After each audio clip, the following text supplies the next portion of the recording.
Nei, være vittikken og fri fra gode varer og Herren om Jesus Kristi.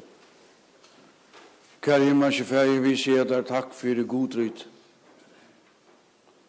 Takk for Jesu mekna kvinner i kyrkjene, i bygdene, mellom viner og kjenninger og franta folk.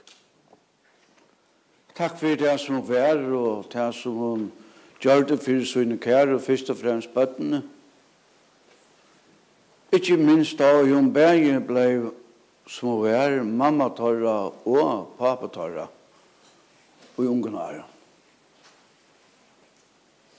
Takk for at bøttene er kommet vel undan. Takk for at vi det er ikke sikkert som de som unga var nøye. Hva det gjør for så er det vi satt å si i gåen le, så la oss i sorg blodjon le. Sikna gjør ferene og sikna bøttene ikke god ut og dal og gjør dem en fina det.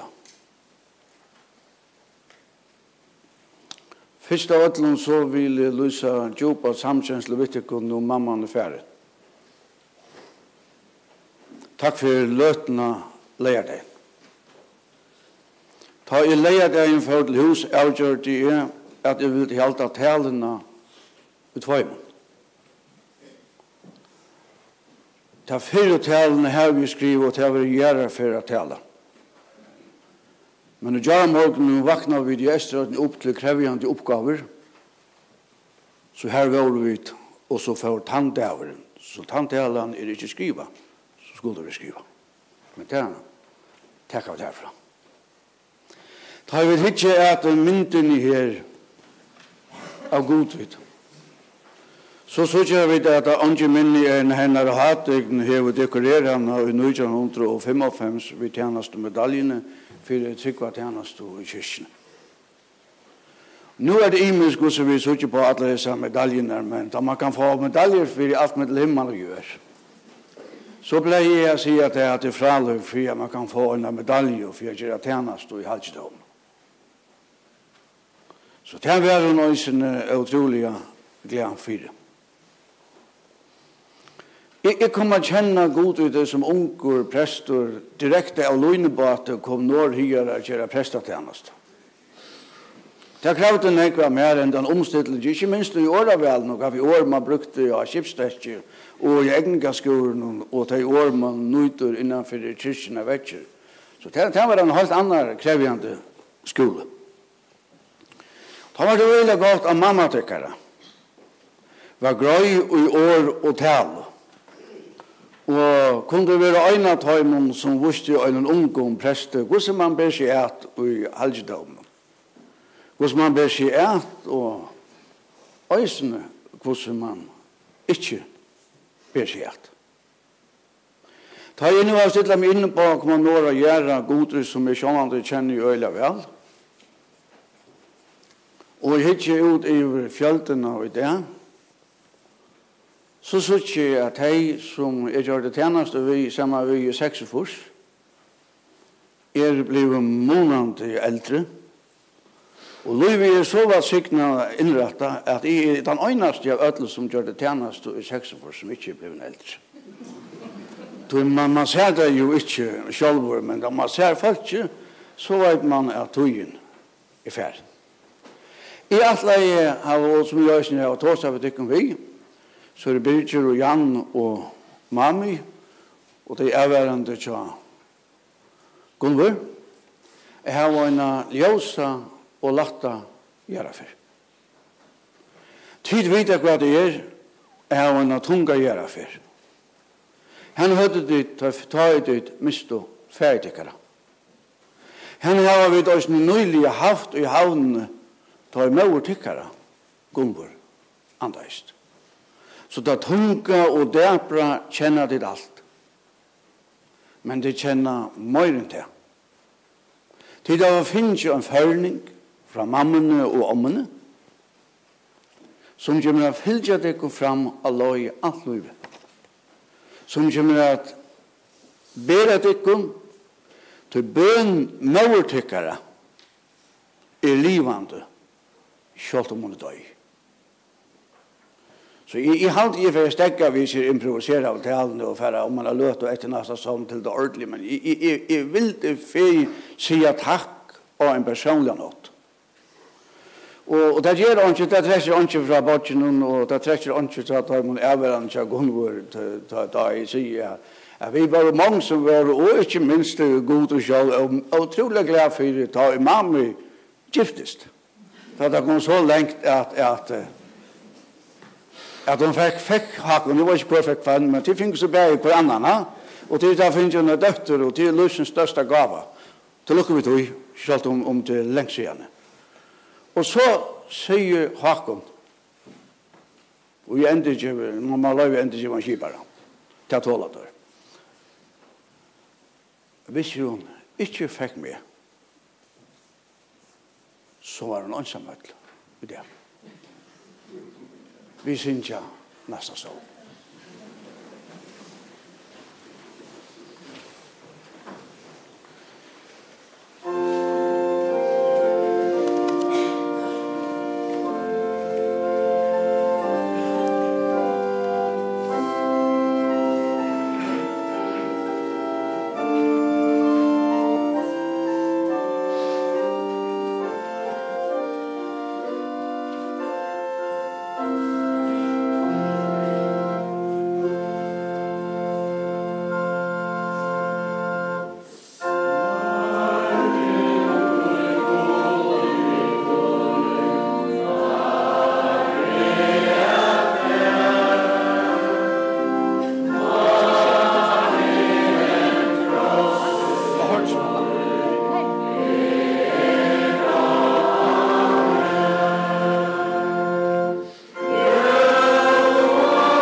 Kjære himmelske Fære, vi sier der takk for jeg vidt i verst i Jesu Krist.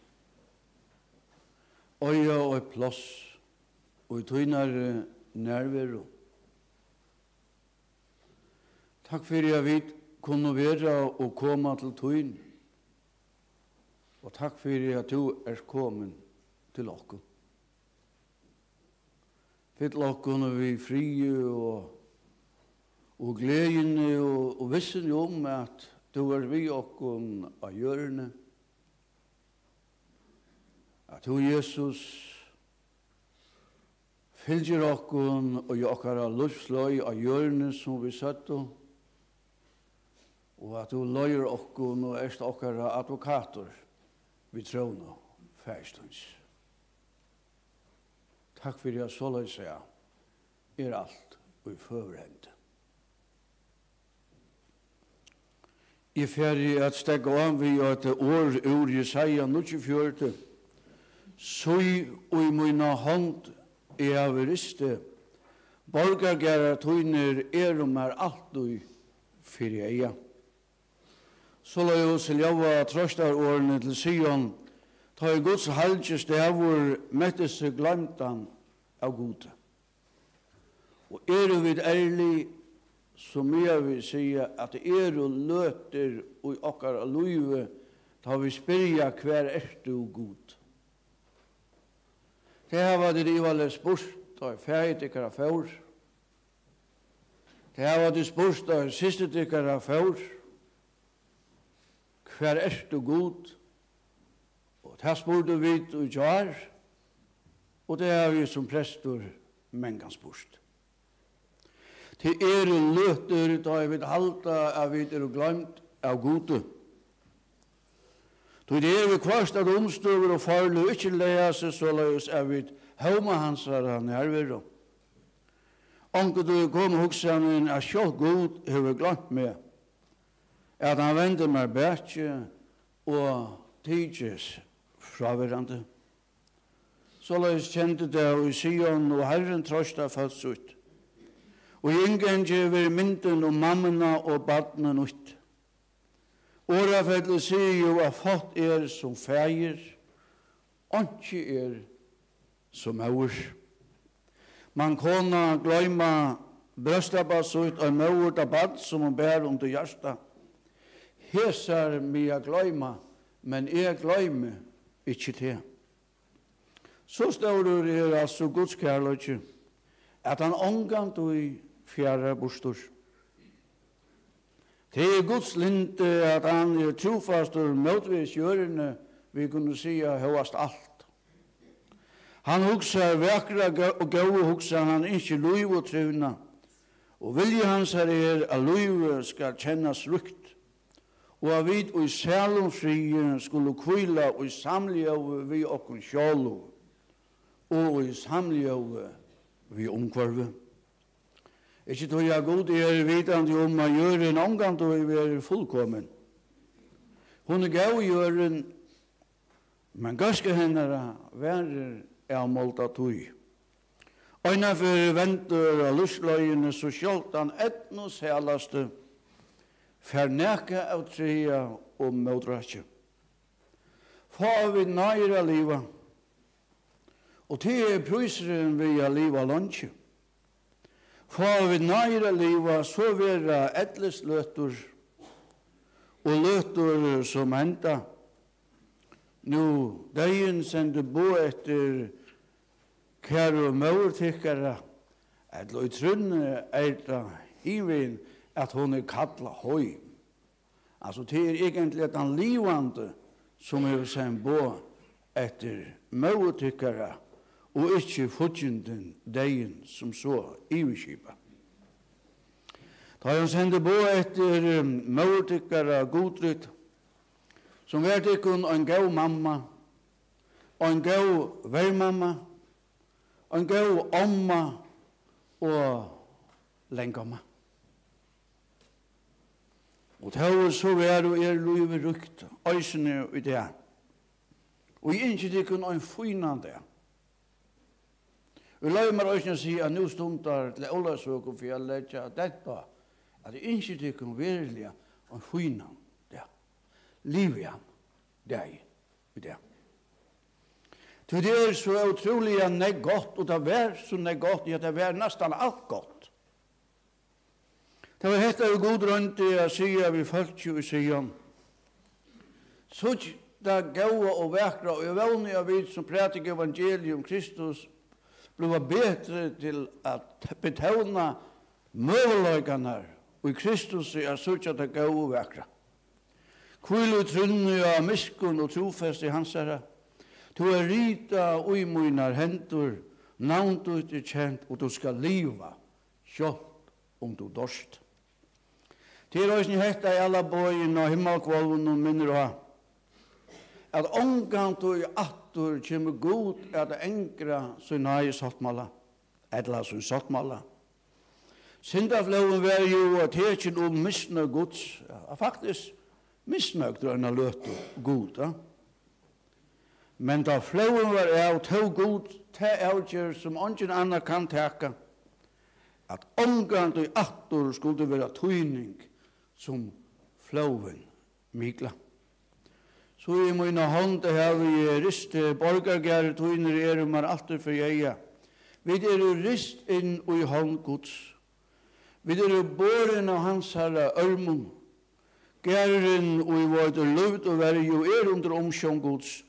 Og så la jeg seg som vi satt i bønene alt og i førerhend. Og det andre året av profeten og stedfestet er frifotl og kvult og salen nemer og trunne av Guds nage og omsorgan. Løyve mer enn løyve. Møles et av en tunger setninger, men jeg sier han allikevel. Løyve mer enn løyve. Og degen en rettelig større parter av løyvene. Degen en rettelig større parter av løyvene. Til av marsjen og mellom løyv og deg av løyvsens landardommer ver oppenbæra vår. Så godt og rukt, så kjøtt og stort kunne vi si kjentes tøyen. Størpast og rukt å kunne live og dodja og i frie ved seg sjølvan. Og i frie ved sinne kære. Og det har vi haft her inne, hva er det da sambølge, det vi snakka, og hei, det sambølge, ja. Det har vi haft der inne i disse kviltene. Å kunne fylle avvis og være tjastet og merke kviltene fra en dodjande person. Altså til løsens sterkast styrke tar vi merke frien og styrkene og kviltene fra en person og så å si for frak. At dodja i trunne av Kristus ta veitur ein fri og skapar ein heim av velvære og hona. Sjølt degen alt og sorg, sjåvand det sorg, og sjåvand det ferdig til grata i kveld eina for og i morgen og i omorgen og at med alle søk, va? Det ferdig det nok å gjøre. Men allikevel så får det i graten og i sorgen en fri. Sjølt degen som så i sakalter. Så sier Herren etter et øren til Gamle Testamentet som minutter, etter stadigvæk Jesaja. Øftast ikke tjener min Jakob Jesherun som jeg har utvalgt. Det at man hetla vatten over tistande land og overstreimar over torlente. Utætlig andamun over attøyna og sikningmøyna over avkom tutt. De skulle spretta som græs mittel vattna. Og så pøyler vi avstreimar. Hesen sier, jeg høyre herren til. Og hesen nevner seg ved Jakobs navne. Og en annan skriver av håndsøyna halgavur herren og kannar seg Israels navn. Det prakkfullt. Det jo en kristna fætanen. Alluvi høylagt. Skapa og mynda og i møverluive. Tja profeten Jeremia vil fære ennå steg langer attur til løtena Aren luive. Over enn mynda i til og i møverluive kjente jeg til. Over enn du komst av møverfennkje halga jeg til. Og salmaskaldet sier at det kjenter Aren nekar av tøymon til. Som opphav til livet hever god øyne en større arbeid. Kvile du at god hever en større arbeid. Og han lever opp til henne. Det ikke bare vi som har arbeid. God hever selv en større arbeid. Begge ta i velgångst og ta i ytlavet vi. Ta i han begge djever og teker. Vi kvar skiljer vi et åndsje og hava torsfer for å si årene til jobb. Og vi kvart det aller best åndsje å si og nekka som helst. Men jobb sier nætjen kom i mauerluive og nætjen ferie her attor Herren gav og Herren tog Herrens navn vil lova. Henda hoksjonen djupare i mannavid og skil og det utrunnig av livet og Jesu fætan. Det kan kjennes løye at livet vi kvart ikke talte nekva deir som til dømes til feitikere og til systetikere. Men i trygg året skal det svå. Årene fjøtlene var til. Åren gjør og heimer var født. Alder og æver stug og god. To menneskene attor til måltar lett og venta. To bojer kom i attor til menneskene bøten. Vi venter nå attor til lyfte Guds nerver og armen for å si noen år godryd. Kvinnerna i færen Venter vi nå attor til Guds lyfte og til årene Guds nerver vi rist og i hende Guds og borgargæra var alt og gode fri eia. Tryggløygen og i sikning Guds. Derfor jeg leggja meg sjálfun og følgjene der og tykkene var og ikke minst tykkene ung og gjeima. Sikningen eller durden og gaskan av løyven og i sikning Guds. Søk henne. Ikke gjør som omadekara. Søk durdena og i sikning Guds. Ikke i egen gask og hva vi nå og kunne arbeide og komme frem til. Men i sikning Guds. Løyve og sløknar leter andan vente atter til Guds og gav han. Så som pratikaren sier og målten fer atter til gjørena her som han var avur og anden fer atter til Guds som gav han. Eldre bløyve. Større og større hetta fyrir mer. Eldre bløyve. Og her har vi hørsene vært i 35, det ikke ikke. Det har vært større og større fyrir mer just hetta av vi og i Guds han kobler ord. Virkelig stiger, takk det roligt, liva løyve, gode og virkelig stiger. Liva løyve, løyve sikning hos det skapar rykande, vi nøksemme. Vatten vi helt ut i tistande land og overstreimar i turlente. Andre gods vi utehelter i att og folk. Avkommer vi sikna så det sprettar som græs mittel vattna. Og så pøyler vi overstreimar. Hesen sier i høyre herren og til. Hesen nevnes vi Jakobs navne. Og en annan skriver hånduna halgavar herren og kannar seg Israels navn. Og nå kom det spyrja prest, hva vil du vi ødlun hesum? Kanskje at det sin til lunge å si det, at det kanskje langere endan enn den pratika, men jeg vil nekka vise pratikene. Da hugsa vi mauertykkerne godrytt. Så taltes hun mellom tørra og nevnte seg ved Jakobs navne og hørte Herren til. Hon sa sikning Guds uttøtelig av vettla inn i sitt egna liv. Hun var takksom og velnøgt.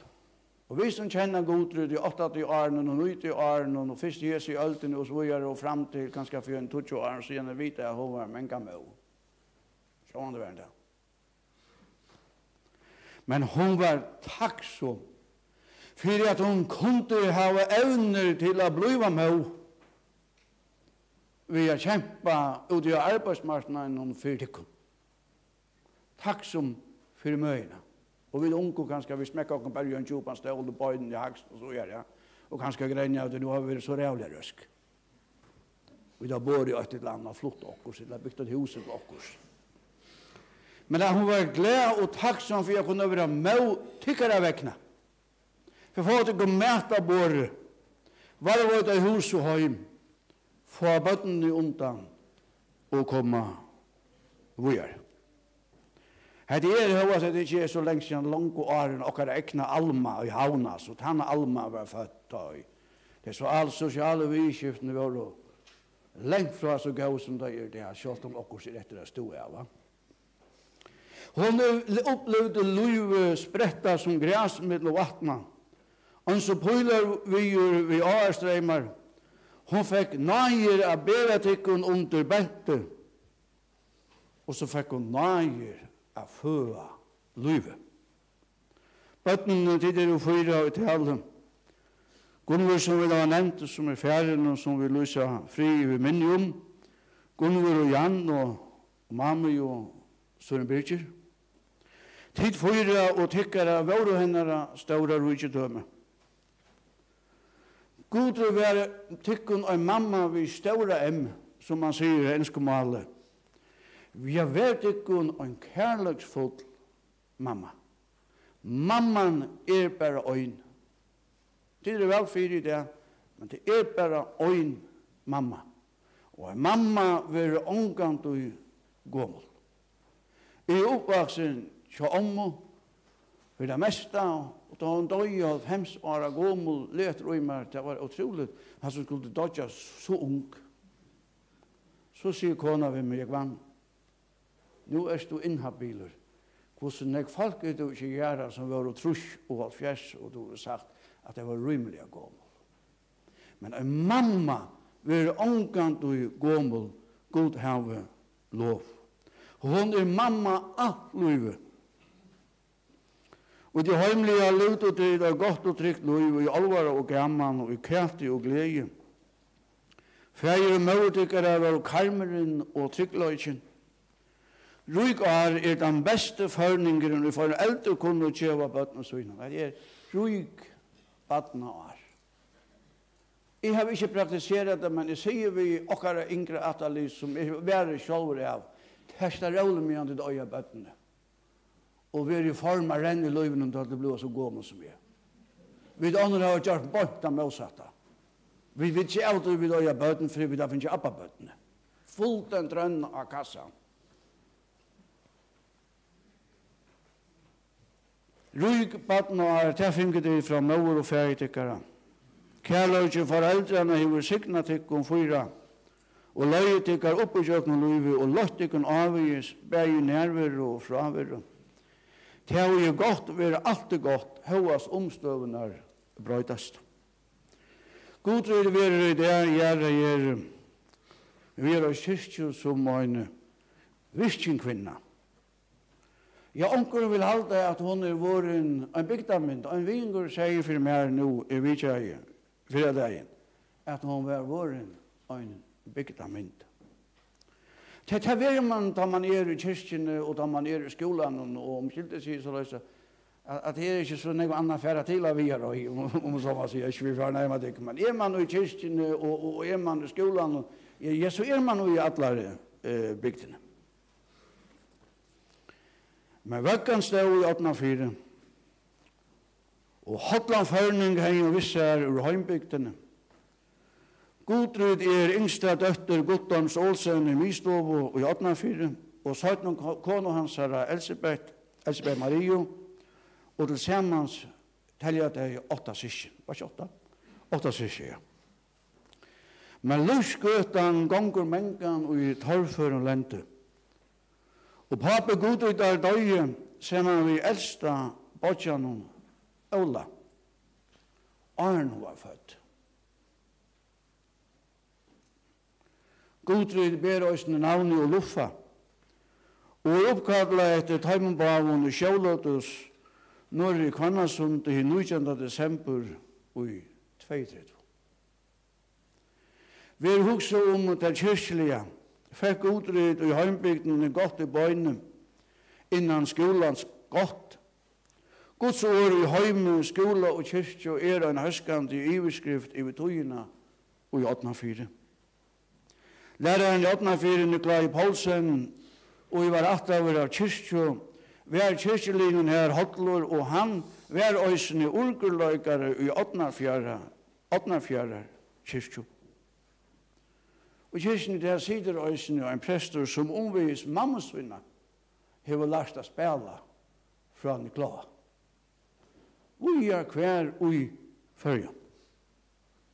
Og det øyelig interessant da vi nå tås om dette her, å slippe fram at en så gammal lærer, altså så gammal, vi så nær tog i måned, vi så lenge siden, ja, let de unge komme fram til learning by doing til hamsens beste lærer.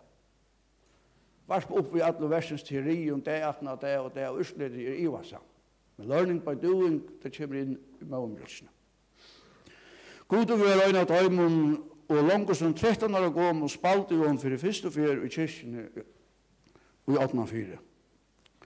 Og kyrkene av Virøye fikk øysene avgavene av orkespillen i 1804. Stod etter at Godrud kom til Virøye som var bo etter henne. Og i samfunnet trusjar var hun Virøye kyrkje og en trofastor og hotlor kyrkjetjenere. 4 syskene vita hva det er.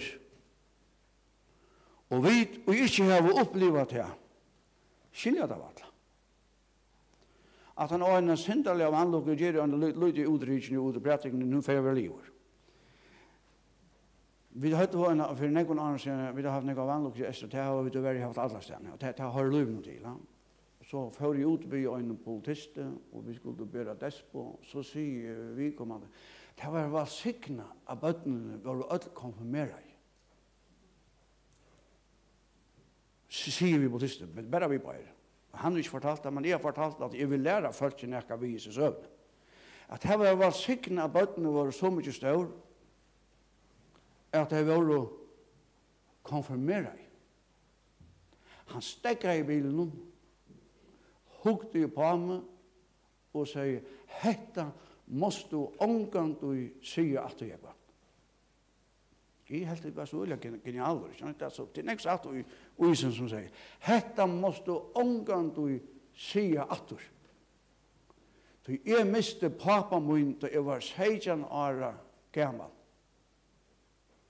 Og spørst du meg, så er det ringaste alder å missa pappa sin da man er 16 år gammal. Hetta var støva tykkere. Godrid som alt fra ungen og Aron hei tidsi avbyrt, breit opp om armar. Sjåre tog vi kattlene som vi nevnte, søkneprester i februar 6 år. Jeg er alltid sentimentaler, da jeg høyre urkene vi gjør kyrkje og klokkene, ikke minst da jeg kommer av sted i sjålvor. Vi så Godrid til verska orla og svila. Hun tog av seg av vaska skolan, og hun arbeidde av flekavirke, først i Nordible, så igjen i 8.4 og søgnast inn i Kausen i Klaksvik. Siden de bare er sjåmenn, og versen er sjåmenn. Sjåmauren veit at skjeggveren sjåltan blir bra av lokn og silvitne og lenga tog. Onkedui bryter og bæg i bor a kalla ovanta. Alt etter dype og hvert er sikla i verden og hvert er søyna. Vever og dype og lujindi og streimer og hvert er søyna. Så var øysene til Godryd. Og det tog harst opp av Godryd og nøyde svaran til Gunvor Andais nødgjaldrys bara gåmål. Her heter for min egna råkning til faktisk alt. Jeg husker at mamma tykkere omgang du kom ordentlig fyrir seg atter. Ta Gunvor for. Tog mamma ber bøtensøyne så langt hun sjål lever. Ber det i øysene etter til at bøtnene er å kalla til kvildar. Ber bøtnene omveges om bøtnene. Og i bøn og forbøn. Og i hugsan og vers. Jeg fer rundt av nå vil jeg si noe få ord til tikkun unko. Ommebøtten er nuttjo i tale, og lenge ommebøtten er 4. Gudrud vær tikkun en gau omma. Og hun var stolt av tikkun öllum, og fegin og glad. Hun elskar tikkun og fyllte vi og gleddes for kvørst framstøy til gjørt og av lustløyne. At det måtte troast og hava det godt, var hennar haksta innskje, og det gjør han som jeg nevner at hun var øysende stolt av Johannes som hun ikke sette ved orkene. Og det tog den troa, keep on. Og vi var alltid bruk for orgelspillerne i kyrkjen og falsomteka i arbeid, begge her og alle stedene. Men øysende til unge var givet om henne det beste og gjøre gjøre henne, eller være gjøre henne. Til vi kjøver henne av og til kunne ikke bare vi kjenne, men til vi kjøver henne av og søtte noe fitt år, omvis telefonene, eller hva et koste samskift og nærvær. Det er fint. Nå kunne vi spørre hva det var og gjøre det om og tykkere til en donalig og avgrutne kvinner, og nå sier nå må de solda fra det, nå er de inhabil, nå er de ordentlig prest, det som jeg sier nå. Men det skal ikke at de hører hva de sier, men så må de teka det herfra. Hva var det og gjør det om og tykkere til det kvinner og hun vær? Hva var det som gjør det godrytt til godrytt? Det var henne godstrykk.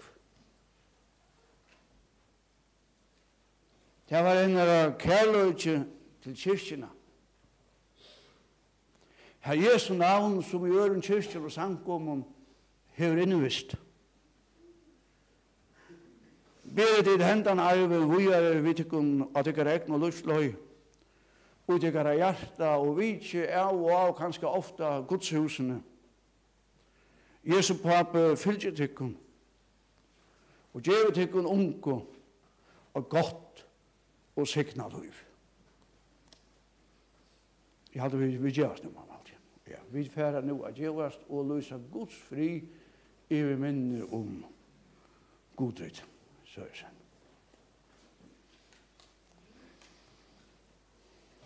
Vi synger neste salmen.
Kære himmelske takk for hendan sangen. Takk for hendan verløkan. Gjør okna kvila. Og hese trygg. Og hese er glede. Jeg vet ikke eldast. Heima tjatt her, men liva. Ja. Liva og i gøsketøyne kvanda. Vi fri og navn. Vi ånda og marskina som 12 ferer året ber avvaksøyn. Takk for godritt. Tusen takk for godritt.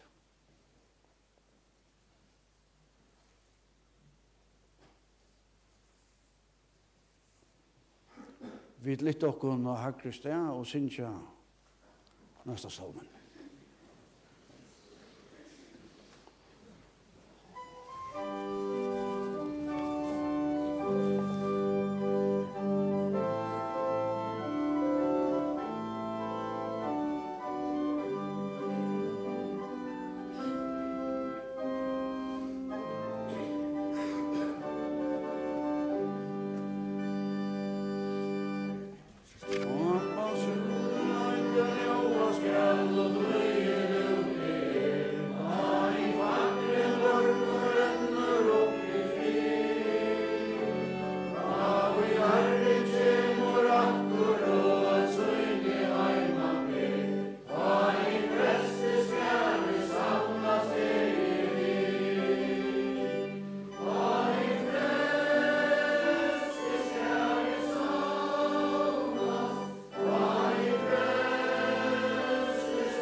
Vi får bera kistene ut skjelde vekkene til avhverande. Bera nekra tøtje fram.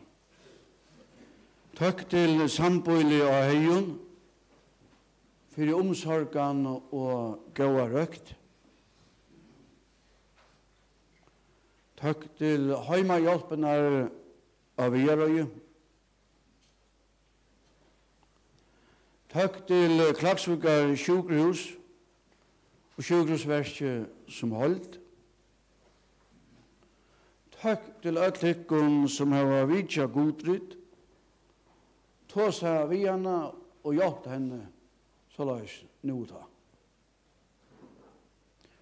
Og vi hotellen, Hotel Nord, og vi alle bøyen i nå at han i Erfinn. Har vi glemt noe, mamma? Ja, det gjør det. Ja. Men nå har vi glemt hvordan vi gjør, vi røyser oss, ja? Ja. Nu sikker nu. Hvis du også ikke har takk hjemmehjelpen er jo en organisasjon. Det er som har kommet til å gjøre. Det er jo ikke alt vi ingår, men det er takk at det er pent med meg. Ja, det er løtene der er vi gjør og gjør det. På en måte, ja, og hvordan gjør vi nå, mamma, vi skulle røyse oss her og synge, og vi synger sange litt, eller hvordan? Så sørste øren du vil synge, så færer vi til gang. Vi røyser oss og synger, hendan sønnesdag, Solmen, Heima og i himmelen.